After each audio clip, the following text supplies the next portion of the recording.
We are just a few weeks into the story of the Great Hunger, but you probably already know how it ends. You've heard the stories before, right? You've heard of the Black 47, the year when more than 1 million people died of starvation and disease. You know that after 5 years, the population of Ireland had dropped by 21%. How the blight spread across Europe, killing 1/6 of Ireland's population. But those popular histories tend to soften the Irish Potato Famine. It's often told like a sad little food shortage that caused some hardship. But here's the brutal truth you're not usually told. The Great Hunger killed a higher percentage of Ireland's population than any famine in European history. Over 1 million people starved to death while standing on some of the most fertile farmland in the world. Food wasn't gone. It was there, growing in fields, raised in pastures, harvested and shipped out under armed guard. Skeletal children collapsed in the streets while ships full of Irish grain and livestock sailed away to feed people elsewhere. This wasn't just a natural disaster. It was a man-made catastrophe, a disaster where people with full bellies watched others die, where British officials spoke of surplus population while coffin makers couldn't keep up with demand, where ships carrying aid passed ships carrying food exports, sailing in opposite directions. This isn't just a story of blackened potatoes. It's the story of what happens when a whole people are seen as expendable. By midsummer 1846, the blight had arrived in Ireland. People noticed something wrong with their potatoes. First, the leaves began to turn yellow and shrivel up. Then brown spots appeared, expanding until the whole plant was blackened and withered. Whole fields turned from verdant green to a landscape of death. Rotten potatoes yielded watery, sandy soil. Within months, the countryside was buried in the stench of rot. Farmers dug up diseased tubers and threw them into ditches. Starving families gathered to dig up the wasted potatoes, hoping to find a few good ones. But none did. Those who hadn't already begun hoarding food quickly ran out. Many had stored potatoes from the previous year. But those soon went bad, too. The first deaths started to appear. Then the fever came. As the sick lay dying, they suffered shaking chills, burning fevers, and agonizing pain. The fever burned through villages, killing everyone in its path. Within a few weeks, there weren't enough coffins in Ireland to bury the dead. So mass graves became common. Some families buried loved ones in the backyard or in hollowed-out stone circles. Anywhere to hide the dead. The living hunted for food in the boggy lands of Ireland, digging up roots and berries, eating raw frogs and grasshoppers. By autumn, the harvest was a disaster. Potatoes, oats, barley, flax, wheat, all failed. But reports from the countryside didn't reach Dublin. When they did, officials dismissed them as exaggerated, or the work of agitators, trying to stir up rebellion against the crown. So as the weather turned cold, families huddled around dying fires with nothing to eat. Winter in Ireland that year was bitterly cold. Families sheltered in their cottages, too weak to gather fuel or hunt for food. Day by day, people grew weaker, thinner, more desperate. But still, there were no good potatoes to be found. As the year dragged on, hunger drove many into the streets. Some walked for days, begging along the road. Others joined gangs of starving men who hunted rabbits and hares and stole whatever they could find. Others simply stood in the streets, pointing their fingers like birds, crying, "Give us a death," or "Give us a crust," begging for a piece of bread. Many were too weak to beg, too weak to rise, too weak to do anything but lie down and wait for death to come. By spring 1847, the situation was dire. Still, British officials believed the famine would correct itself. Families would simply eat their stored grain instead of wasting it on potatoes. But by then, many had eaten everything they owned and were reduced to eating wallpaper and sawdust. By the summer, hundreds of thousands were dead, maybe 1 million. And still, relief efforts were slow to come. Of course, some groups sprang into action, offering food and clothing. But it wasn't enough. Others wanted to help, but didn't know how. In 1847, the British government sent William a political aide to investigate the crisis in Ireland. After touring the countryside, he reported that the famine was far worse than anyone imagined. He called on the government to feed the starving, to suspend rent, and to clear slums, to prevent disease. The government ignored him. To make matters worse, the relief that did come was often mismanaged. Volunteers distributed spoiled food. Relief committees added bureaucratic hurdles to receiving aid. And aid stations often required the destitute to work for their food. Too weak to work. Too sick to leave home. Too hungry to wait. People waited to die. Over the next few years, the famine dragged on. People grew more desperate, skinnier, more hopeless. At least it ended eventually, but it left a mark on Ireland that lasted generations. Want to hear more? Check out this playlist. And hey, do you want to forget to like and subscribe so you can join us every Wednesday and Saturday for new episodes? The year before, Catherine Fitzpatrick and her family had pulled in a good harvest. The weather was kind and their potato crop thrived. They'd carefully stored the surplus, along with some of last year's harvest. So when spring came and planting time began, they weren't worried about the year ahead. There were rumblings in the west of the country about a strange disease affecting the potatoes there, but they didn't think much of it. Without potatoes, there's nothing, no food, no rent, money, no seed for next year, no backup, nothing. 2 weeks pass. The Fitzpatricks continue their routine, dawn to dusk in the fields. But now, each day feels heavier. There's a quiet fear that hangs in the air. Every morning, Michael examines the plants more closely, his eyes scanning for the dreaded signs of blight, the disease creeping westward like a shadow. Then one morning, late in September, Michael sees something. A few potato plants at the edge of the field. Look, ... off. Dark spots stain the leaves. By that afternoon, the same plants have wilted, their leaves turning black, scorched as if by invisible fire. His heart pounding, Michael kneels and digs beneath one of the diseased plants. He pulls up a potato. From the outside, it looks fine, but when he slices it open, the inside is black, slimy, foul. A stench rises, sharp, rotting. He gags. "Catherine," he calls, voice cracking. "Come quick." She rushes from the cottage, wiping her hands on her apron. One look at his face tells her everything.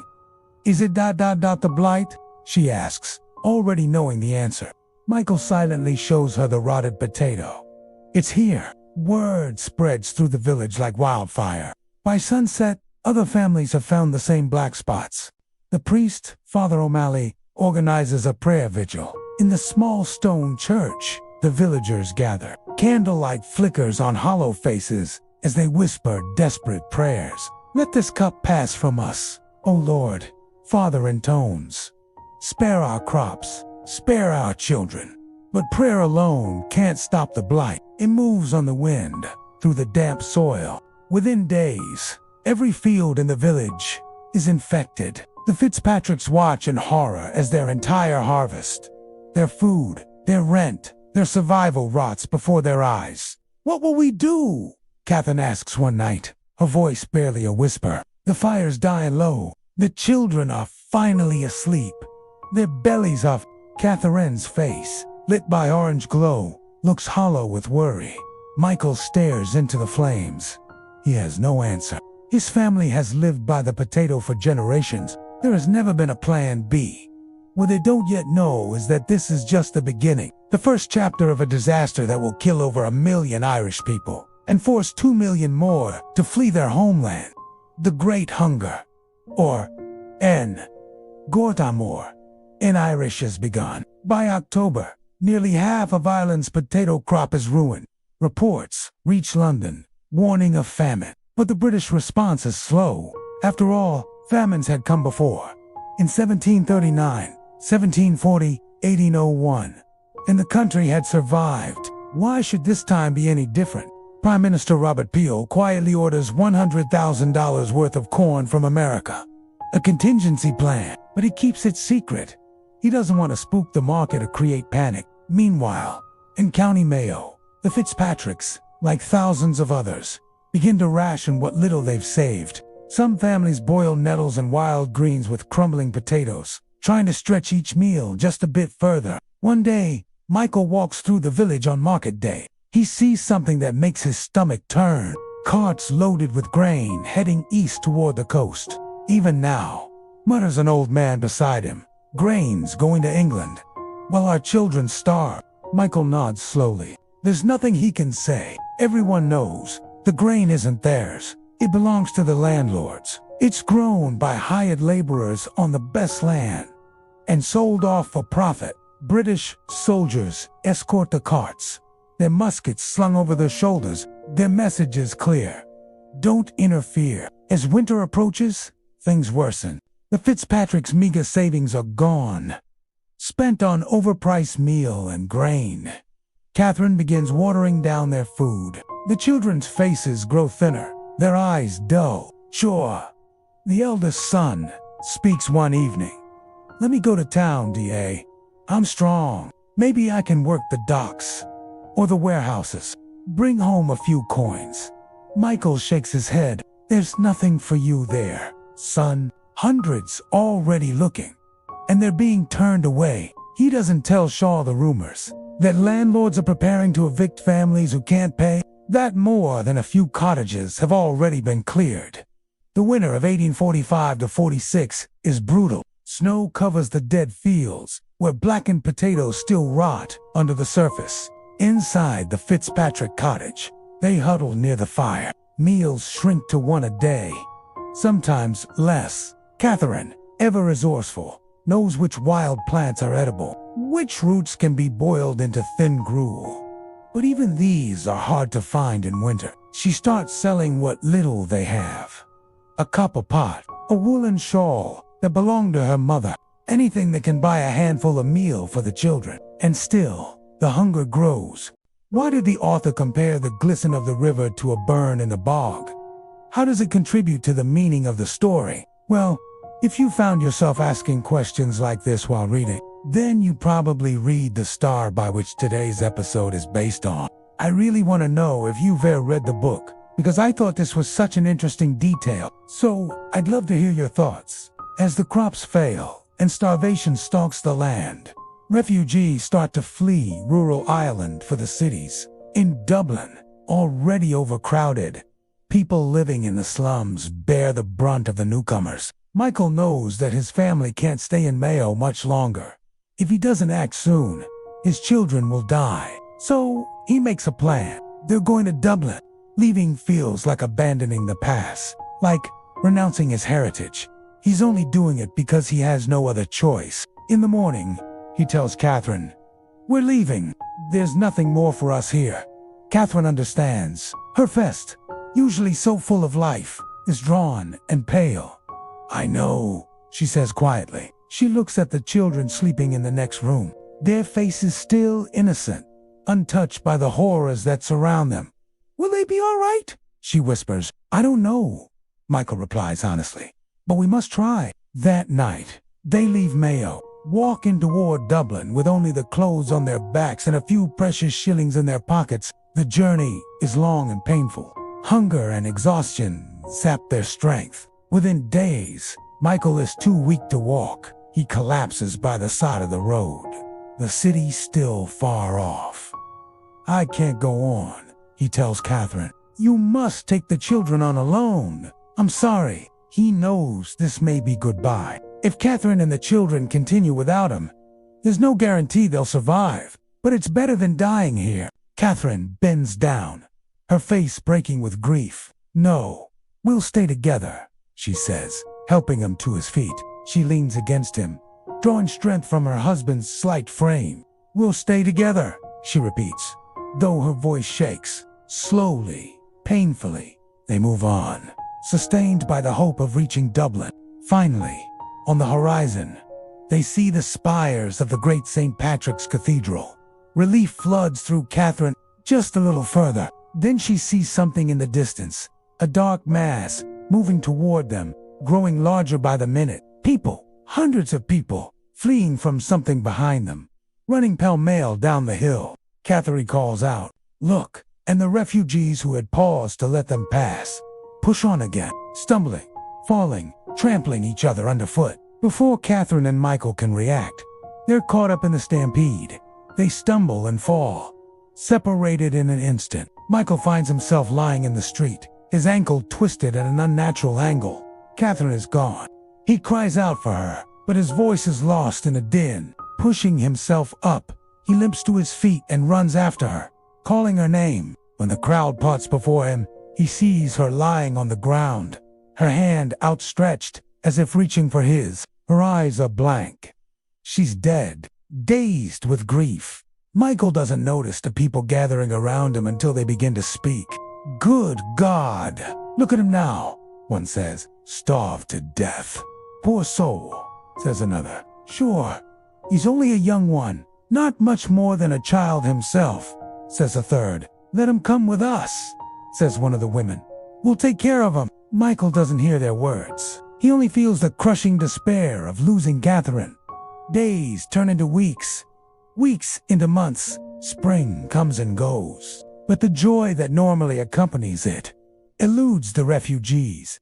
With their crops failing and no relief in sight, more and more people leave Ireland, seeking a new life in America. Among them is Michael, who puts his trust in the kindness of strangers. Like so many others, he leaves behind the only home he's ever known, carrying nothing but the clothes on his back, his dead wife's ring, and the memory of his lost love. Hey, thanks so much for watching and coming on this journey with us. I'll see you next time. Deepened drawing on the works of Charles Darwin. Many in Britain believed that poverty and hardship were signs of an inferior race, destined to die out in the face of greater, more advanced populations. Even those who sympathized with the Irish found it easy to blame the victims themselves. Emily, a friend of Catherine's from her days in London, had returned to Ireland and begun working as a nurse in the workhouses. She had a theory as to why the Irish were suffering so horribly.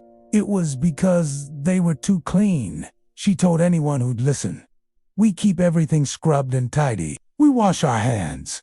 We wear clean clothes. And God damn it, we eat proper food instead of these filthy things," she said, holding up some unwashed potato. "If only they'd let us, we'd take them all to London. We'll cure this fever on them. In London, at least they'd get nourishing food." Emily had tried repeatedly to convince the workhouse masters to boil potatoes rather than serve them raw, as well as to improve sanitation and air circulation in the overcrowded shelters. Her efforts had failed, dismissed as the fancies of a zealous nurse. Despite the squalid conditions, hunger and disease, death seemed everywhere. People died in the streets, at their desks, on the bog. Whole families succumbed and were buried together in mass graves. To escape the agony of it all, Michael started spending more time on the road. Walking helped to dull the ache in his stomach and a feeling of helplessness that drove him mad. One day, he came across a group of men building a barricade across a road. "What's this for?" he asked, wiping rain off his forehead. "To stop the traffic," said one of the men. "If we can't eat, no one will." Michael recognized the leader. It was O'Malley from the coast. "Are you hungry?" the man said, his eyes hollow. "Starving," Michael admitted. "Join us then." The man gestured toward the barricade. "Together we might get their attention," Michael said. "They won't care if we die of hunger or cold. Might as well die protesting." Michael hesitated. He understood their anger and resentment, but he also feared violence.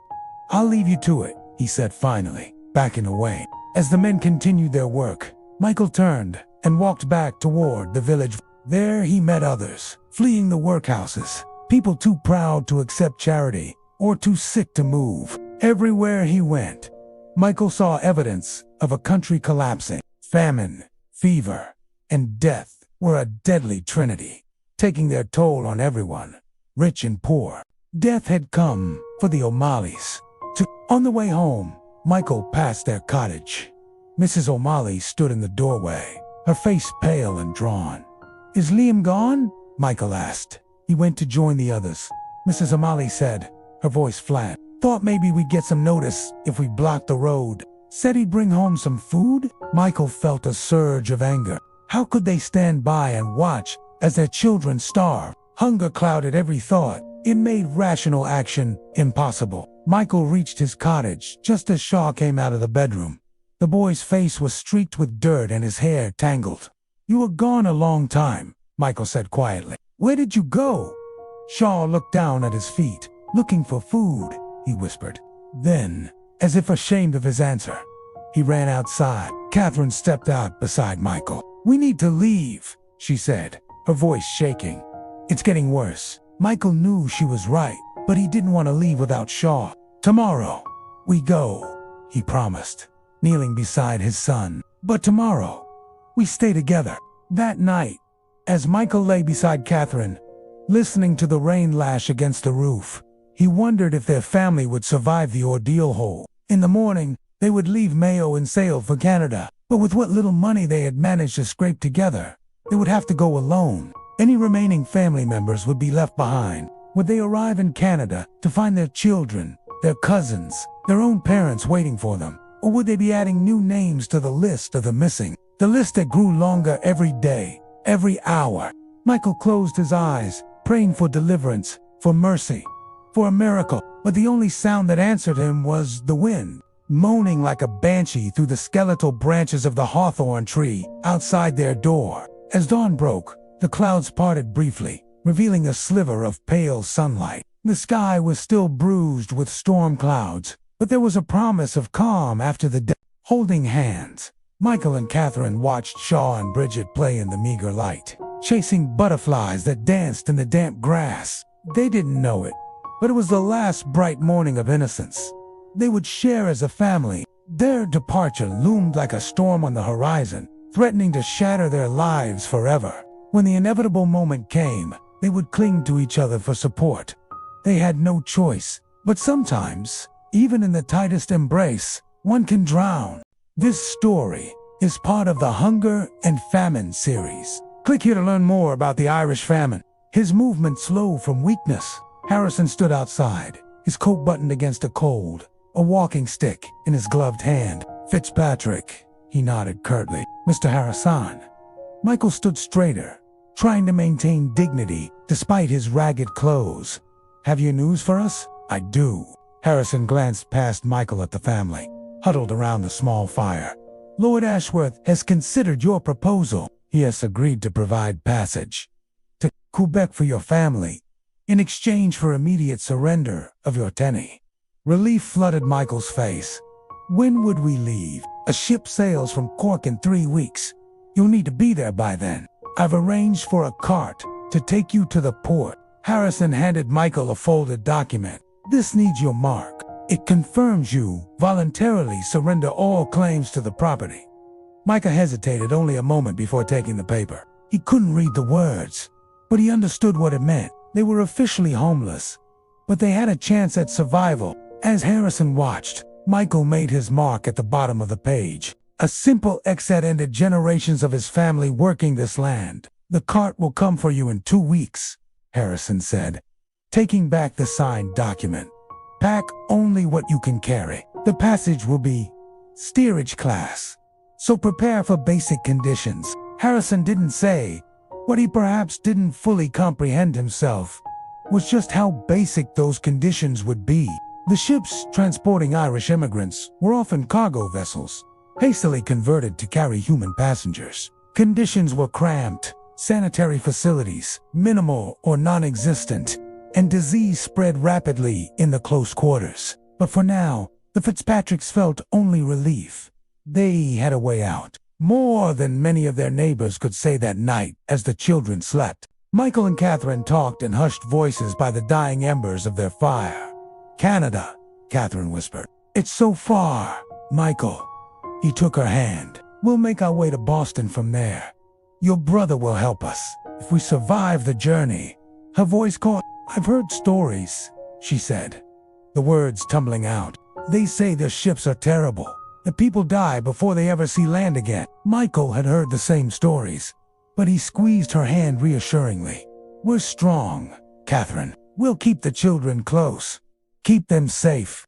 They both knew it was a promise he might not be able to keep. As January turned to February, conditions throughout Ireland continued to deteriorate. The Fitzpatricks weren't the only ones seeking escape. Those who could afford passage or who, like the had landlords willing to pay for their immigration. began to leave in growing numbers. For those who remained, new government relief measures proved woefully inadequate. Public works programs offered employment, building roads, and other infrastructure. But the wages were too low to buy enough food at inflated famine prices, and workers already weakened by hunger often lacked the strength for hard physical labor. Soup kitchens established in some areas provided thin GRL that barely qualified as food. In market towns across Ireland, a bitter irony played out weekly. Food, grain, livestock, butter continued to be exported.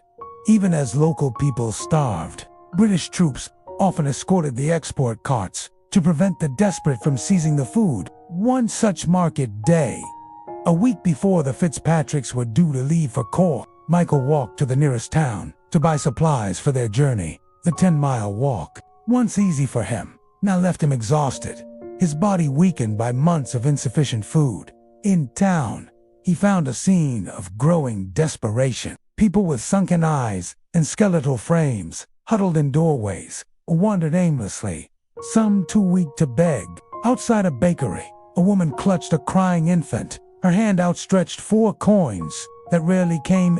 Michael purchased what little he could afford: some meal, salt, a small portion of dried fish for the journey. As he was leaving town, he passed a commotion near the harbor. A crowd had gathered, watching his carts loaded with grain approach the waiting ships. Among them, Michael recognized neighbors and villagers from miles around, all thin, all hungry, all watching Irish food bound for English tables. "It's not right," a man next to Michael muttered, echoing words Michael had heard countless times now. The crowd's mood was turning ugly. Someone threw a stone, then another. British soldiers moved in, rifles at the ready. "Stand back," ordered their commander. "Disperse immediately." Most of the crowd hesitated, intimidated by the weapons, but a group of younger men surged forward, attempting to reach the nearest cart.